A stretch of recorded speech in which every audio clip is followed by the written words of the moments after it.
So hey Bubble family, welcome back to the channel and welcome to all the new people that have joined, whether it is you have joined very recently or whether you've just clicked on the thumbnail today and decided to give this channel a look. If you'd like to know more about what I'm trying to do here, there is an intro video that is on the page on my YouTube channel, so please head across and give that a watch, and it tells you everything you need to know about what this channel is about and what the Bubble family really means.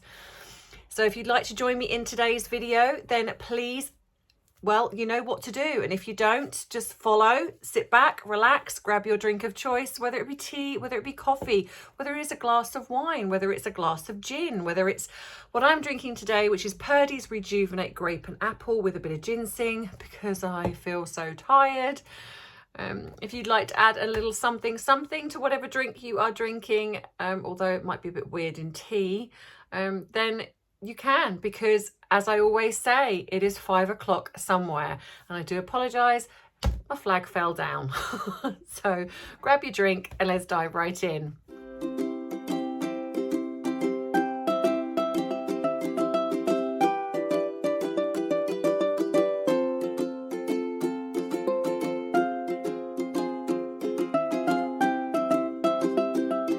So Bubbles, I am having to give you an apology because I know I have said that I'm not going to talk about them. I wanted to give the Queen this time of mourning, and unfortunately, for some bizarre reason, that the two videos I have done where I've just spoken about the Queen, they just do not get the views. And unfortunately, when you're trying to run a channel and you're trying to create it to be successful and grow, any YouTuber will tell you that it's not so much the subscribers, but it's the views that count. And unfortunately, these videos do not get the views. So, which makes me think that as much as some of you have said thank you for not doing videos on the Harkles, the most of you, the majority of you, want to watch them. So I am giving in, and I do apologize if that disappoints you, but unfortunately I have to go with what the majority want, and it's clear by the views on those last two videos that they just maybe you are just so busy watching the news that actually me doing videos on the other royals are just not of interest at the moment. But I will go back and I will do various videos on different types of the royal family and other things. I'm not just going to be consistently doing things on those two, but unfortunately it seems that at the moment they are what draw in the views to make a successful channel. Sad. So the Queen is back in London and she is now lying in state, and we've seen that the King has gone across and had a very successful time in Ireland, and he has been very welcomed there. And I just want to say, for the people that have criticised his anger, I feel that this poor man cannot do anything right. I feel like the royal family cannot do anything right. If they are too emotional, too vocal, that gets criticised for not having the mystique of the royal family. If they don't say anything, they're accused of being cold and uncaring. And this is a classic example, the Queen. If you were ever going to criticise the Queen for anything, and let's be fair, there is not much to criticise the Queen about. But people would sometimes say that she come across quite cold. Now, obviously, we know, as most of us Britons know, that behind the scenes, and actually what we've seen in the later years, she actually has a very cheeky sense of humour. She's very warm, very compassionate. It's just when you don't meet the expectations of the people, sometimes how we expect, and as the generational thing, as times change, we expect maybe them to be a bit more more warmer and more approachable. Oh, hello, Arthur. You decided to video bomb again. Hello, Bubba. And so then we've had this recent where King Charles has got frustrated with a fountain pen. Now, if any of you have ever used a fountain pen, they are a minefield. They are leaking consistently. They are a real pain to use. But I think what we must remember is that he's human. And not only that, he is emotional. You know, we have different types of characteristics in our personality. You have people, and I certainly have seen this in my professional career, where there are people that are more emotional than others. And when you have an emotional person, sometimes when you're non-emotional, it's sometimes very hard to grasp someone who is emotional. You don't really understand their emotions, or sometimes what it can do is it kind of reflects a light on an aspect of yourself that you lock away because you are perhaps a bit fearful of having an emotional outburst. And that's understandable. And vice versa. An emotional person finds it very difficult sometimes to connect with somebody who isn't emotional. They seem very cold and disconnected. So when you have the Queen, who seemed quite aloof in some areas, and she seemed very controlled, very, you know, there was a lot of that. But you have to remember also that she come into this at the age she did. So she had to learn from a very young age. And I think there was this bit, which I do believe did happen in The Crown, where I believe it was her mother that said, you don't give them that part of yourselves. You don't show emotion. And I think that become almost her mantra. You know, she really didn't. And I guess in a way it also kind of went behind closed doors a little bit as well. Whereas King Charles isn't. I mean, he's come very late to the throne, albeit that he has been practicing for this his whole life. But he's also been a very emotional prince. You know, he wears his heart on his sleeve. He's, you know, there's lots of things where you've seen him react emotionally. So it's a fair thing to say in the way that he will be this way as a king. But then we also have to remember that he's literally just lost his mother. He's not only just lost his mother, someone he deeply loved, but he's then thrown into now being king. And if you watch, it's literally like boom, boom, boom, boom.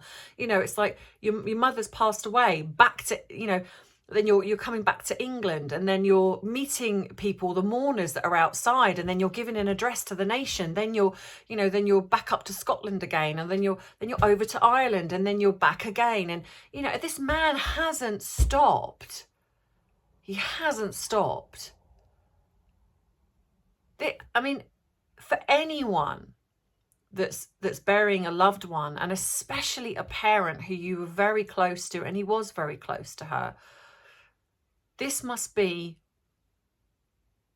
a terribly emotional time. And he just hasn't had a moment to really grieve, because, you know, you've only got to see the raw pain on his face when he was standing, when they were guarding her coffin.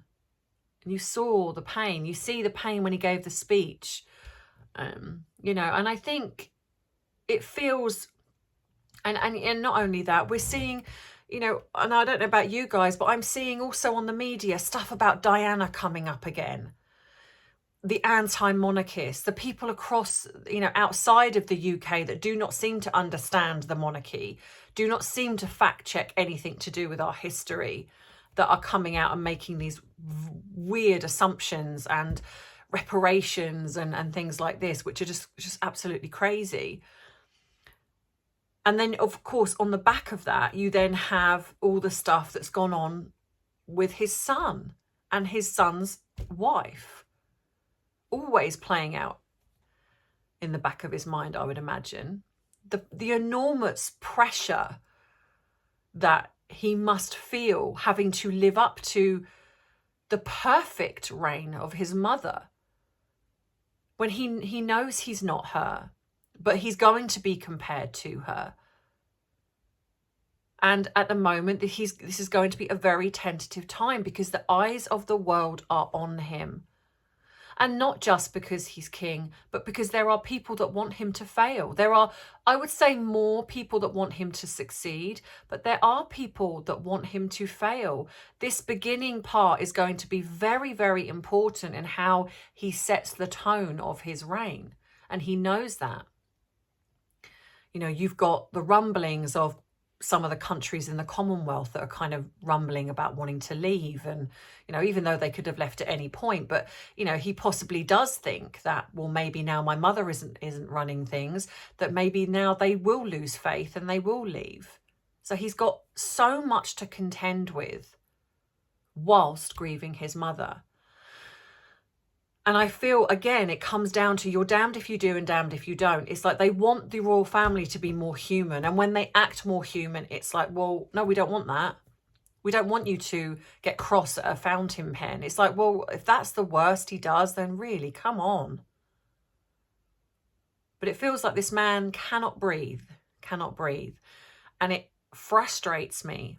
And I wonder if, as much as I think there are some amazing stories that have come out in the media, to me, I don't think it would have been,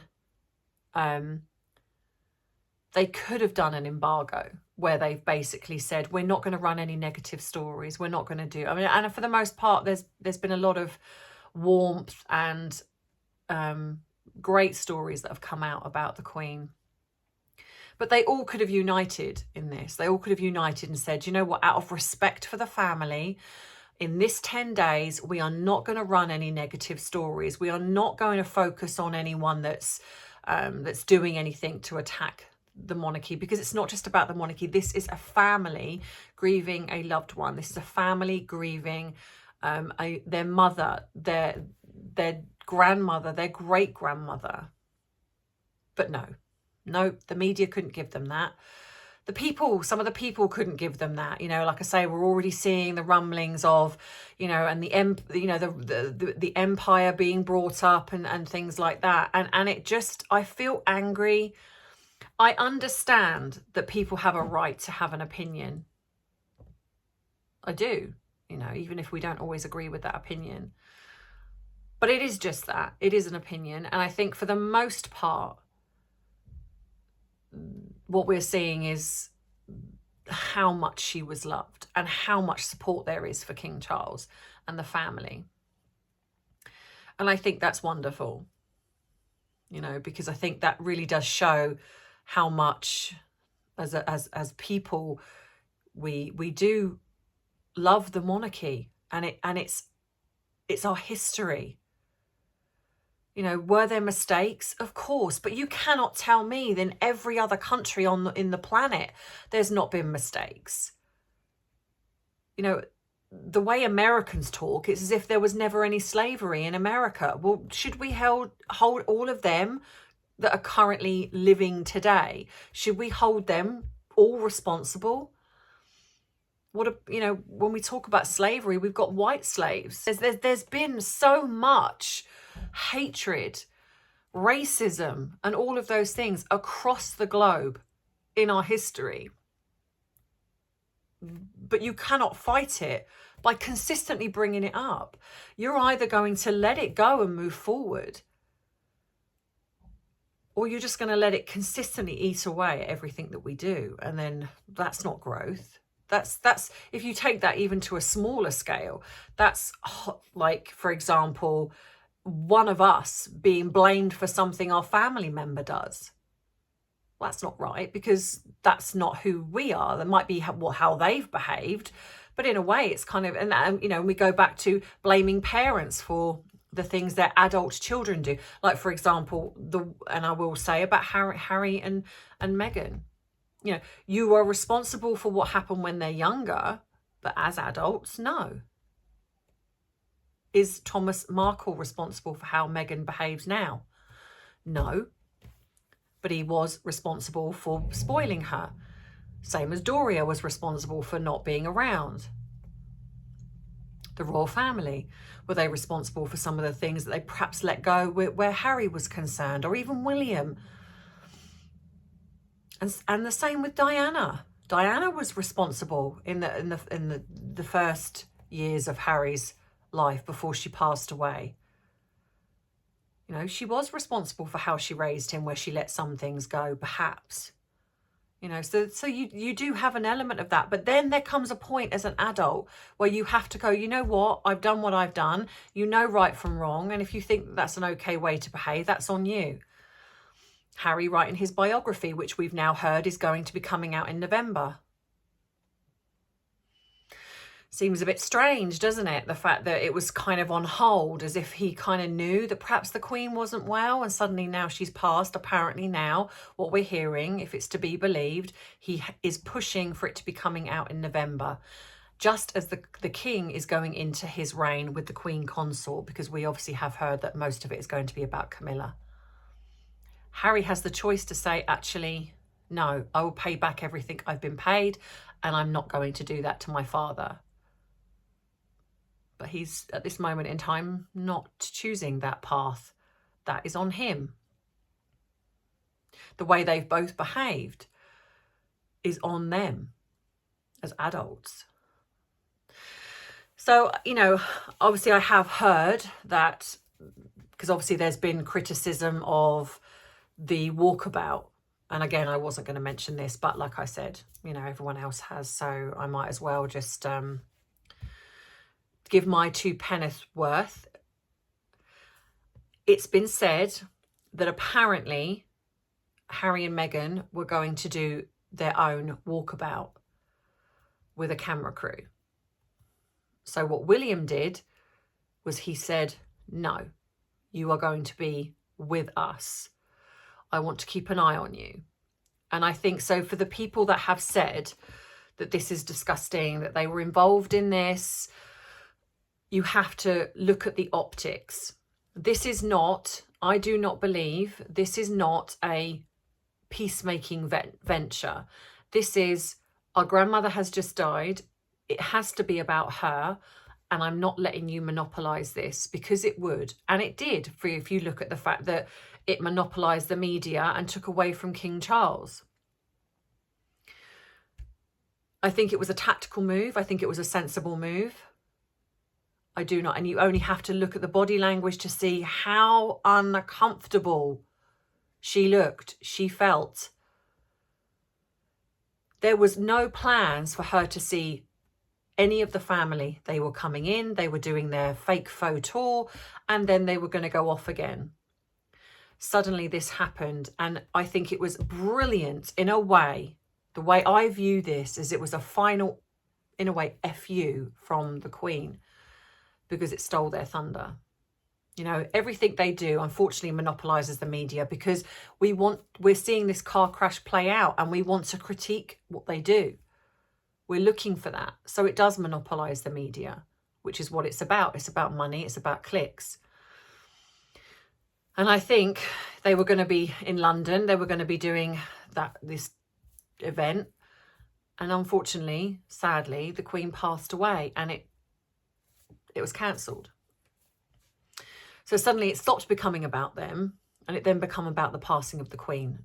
So I think in a beautiful way, albeit that I'm sure she didn't plan it, it was as if to say, I'm having the last word. And I take comfort in that. You know, I take comfort in the fact that it took the wind out of their sails. It stopped them from monopolising the media. You know, so I like that. I like the fact that even in her death, she had the last word. And there is comfort in that. And I think, again, you know, with the fact that Harry then travelled by himself, she was meant to be going. And apparently this was down to her PR team that put those feelers out. So I think that was, in a way, even then she was trying to force the being asked to go. But the palace stepped in, the family stepped in and said, no, you're not coming, you're not welcome. And good, because I think it created Harry to have to go by himself to really think about what he's done. And I think he left late. I'm wondering if they possibly had an argument before, because obviously she was due to go and then suddenly she wasn't. And then he left late. And so by the time he was up in the air, it was said that she'd passed. And then he had to have that horrible journey to where she was in Scotland, in Balmoral. And you can see by his face that he realised perhaps what he'd done. You know, he was asked to go and see the Queen. He refused. They were invited. They refused. And he has to live with that. He has to live with that. He didn't stay with the family. I think by 8 o'clock the next morning, he didn't even have breakfast with them. He was out and gone. So I think then this walk around was going to happen. And I think they were possibly going to, whether it be take their Netflix cameras or whatever it is that they were going to do, that's what their plan was. I think William got wind of it and he put a stop to it. And he said, no, you're going to do the walk around with us. And in true British style, you know, yes, that we did see people that were shaking his hand, speaking to them. But if you look at the difference in the sides, you've got the one side, which was obviously those two, which was sort of civil, polite, which is typical British.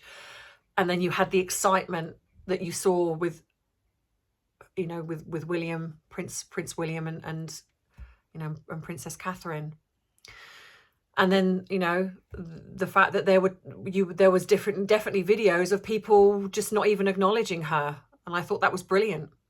And I'm absolutely sure there was more of those. But of course, we probably only saw, the media only let us see the ones that were kind of like, oh, hi. You know, and I think out of the respect for the Queen, that's why a lot of people did it. You know, so I just, I think it was a tactical move. But I think how uncomfortable she looked. Suddenly, she had to face what she'd done. She had no plans to, this wasn't an orchestrated event where we had all the you know, they could pay for the, you know, the squad to come at the front and cheer them on like they did in Manchester. This was everyone. And she had to face that, and look how she looked. She reverted into being this kind of lost little girl, clinging on to Harry, not knowing what to do, very awkward, playing with her hair consistently, and then being caught off guard. Her mask slipped in various, you know, situations. And they never gave her an opportunity. There was the brilliant moment, I think I've got a bit of a clip of it, where the one of the people are trying to take the flowers from her. And she basically is saying, no, I'm going to go and lay the flowers over there. And I think because she wanted her PR moment, I think she wanted that photo moment where she goes over and lays someone else's flowers down. But they said but eventually they came and got them off her. And so she never got that moment. I think, you know, everything she does is just to get herself in the paper, because it would have done if she'd have gone over there and laid those flowers down by herself. They would have captured that on camera and it would have been probably on the front pages. But they didn't give her an opportunity to have that moment. They will no longer ever have their moment with the Queen, which is what they wanted. So I think this has been a very tactical move, and I think it was very clever, albeit that I get that people are angry about it. But we have to just step back and realise that everything that especially the Prince and Princess of Wales do is the best for the monarchy. And they know very well what they're like. And you only have to see the body language between, you know, the Princess of Wales and Meghan. And it's, whew, if you could cut that with a knife, whew, be slicing that down. Because it was there. And you just could see how much Meghan was squirming. She just was completely out of her comfort zone. And that's how she's been when she's over here. You know, there was none of this duper's delight of, you know, you could see that there was moments when she was walking over to the crowd. She realised Harry wasn't with her, and then she had to kind of go over and coax him to come over with her and go ahead of her, you know, because she was just very uncomfortable. And so she should be. She knows what she's done.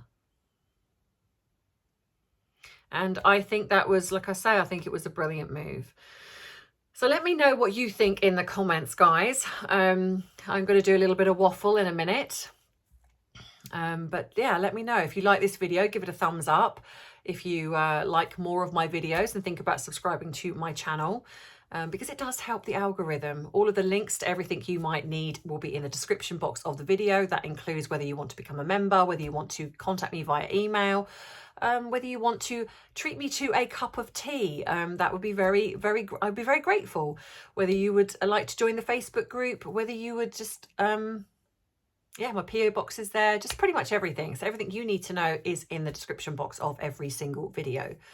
So if you'd like to stay for the waffle, please do. But if not, then I will see you in tomorrow's video. And I hope you have a great rest of the evening or afternoon or whatever it is that you are doing. So take care and I'll see you tomorrow. Mwah. Bye.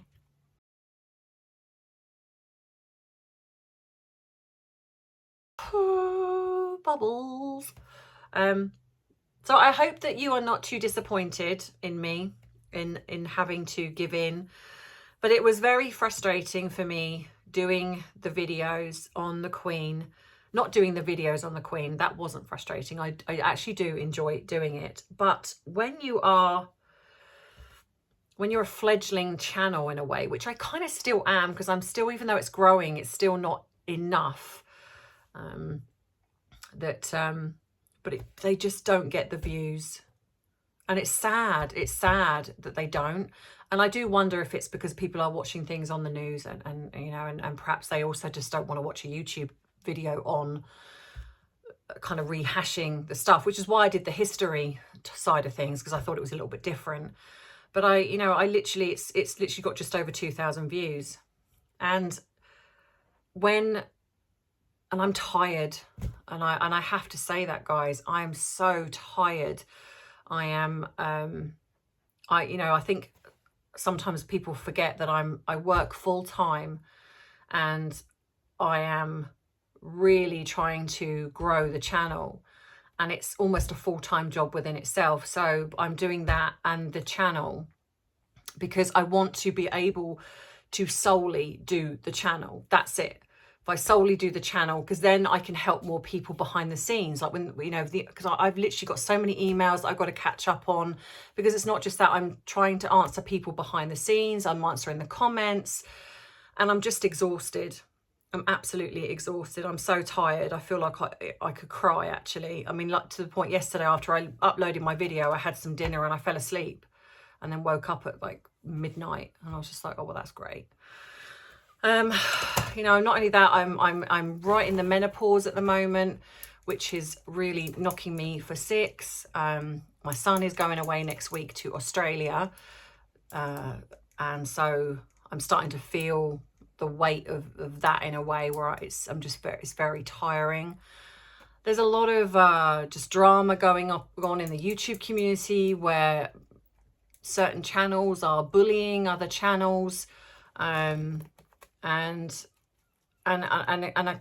for someone like myself who's very much against bullying, it's sad to see, because it's not just that, you know, people reach out to me and they talk to me about it, and I want to help. And I think it's pretty disgusting that there are channels that are bullying other channels, and I don't understand why. I don't understand why that they feel the need to be this way. So I will never put my support behind channels that bully other channels, but I will stand up for people who are being bullied. Now, I don't know if any of my subscribers follow any of the channels. Obviously, I'm not going to name the channels that bully, because I'm not like that either, because that then doesn't make me any better, because at the end of the day, they know who they are, whether they watch this or they don't, it doesn't matter. But I will name a channel that I support and name a channel that I think deserves being supported. Now, at the moment, she has taken her channel off because of the bullying, but I'm hoping that she will come back. And if she does come back, I will mention her again and I will put my full support behind her. There is another channel as well called Royal Scandals, which is quite a good channel as well. Again, you know, only sort of small amount of subscribers. So if you can go across, I will put all the links in my description box. But that's another good channel as well. Also there's the Scots, oh, I forget it, but I will put it in I think it's the Royal Scots something. Oh, I'm so bad. I'm so bad with my memory, but I will put it in the description box. But that's another good channel that please, you know, go across and give her a watch. She's very good. She's very passionate about the royal family, and she's got some great videos. So yeah, I just wanted to kind of say that bit. I kind of wanted to say it on Friday, but obviously we were talking about the Queen passing, so it didn't feel relevant, but I just wanted to bring that in here in the waffle. But yeah, so that's kind of why I have decided to just mention those two again. I will, the other videos that I will be doing, like for example, the podcasts and maybe a little bit more of the Tom Bower book, because I do appreciate that I've got to get this book sent to the winner of the, and I do appreciate also I still haven't sent out the 2 books that I was going to give I'm putting a little card inside that I'm signing, to send that to the 2 winners as well. I haven't done that yet because I was waiting on the books to come, and then obviously things have happened, and so I've just and then obviously the Queen passing. I have sent the other 5 books. They have all gone, you know, they have been received, but I will be sending those books, so please don't think I've forgotten you. I haven't. But yes, so I will get those things done, and I will be talking about other things to do with the things to do with Harry and Meghan, and I will always do the other stuff as well, but I just have to recognize that they just don't get as many views, and unfortunately, to get to a place where I'm just solely running the channel, I need the views, guys. I need the views. So, you know, if you don't want me to talk about them, then you have to watch the videos that I do where I don't talk about them. But, and I appreciate that, you know, you don't always want to do that. You're busy yourselves and you have lives. I absolutely appreciate that. But unfortunately, as when it's running it as a business, my hands are kind of tied, unfortunately. So I hope you guys understand that. Because believe you me, I would love to not talk about them. But unfortunately, they are always there. And I hope you also understand, you know, that there's always, I think with the royal family, there's always a reason why they keep them there. Now, tomorrow I will talk about the service that was today. I'm not going to talk about that today with her lying in state, purely because I've cried again and I needed to do something that I didn't talk about that. So I will talk about that tomorrow. And I will be doing a live on Friday at 7:30 p.m. for anyone that wants to come on and ask me any questions. And that can be about the Harkles. I'm not foregoing them in the questions. But if you want to come and join me at 7:30 UK time, Friday evening, please do. Please come and join. And hopefully, you know, we can just, we can spend an hour or so just chatting about recent events and having a catch up. So yeah, so grab your drink on a Friday and then come join me. So until then, I will see you in tomorrow's video, my lovelies. And I hope you have a great rest of the day. If you'd like this video, then please like it. Whether you've liked the waffle or you've just liked the other part of the video, please give it a thumbs up. If you haven't subscribed, then maybe you could consider subscribing, because like I say, it does help the algorithm. And if you want any links or any information, please check it in my description box of the video. And as from me, and as from Arthur, who is asleep, and Pip, who's down there, but you can't really see him, I will see you tomorrow. So take care, Bubble family, and stay kind. And I love you, I appreciate you, but most of all, I respect you. Mwah. Bye.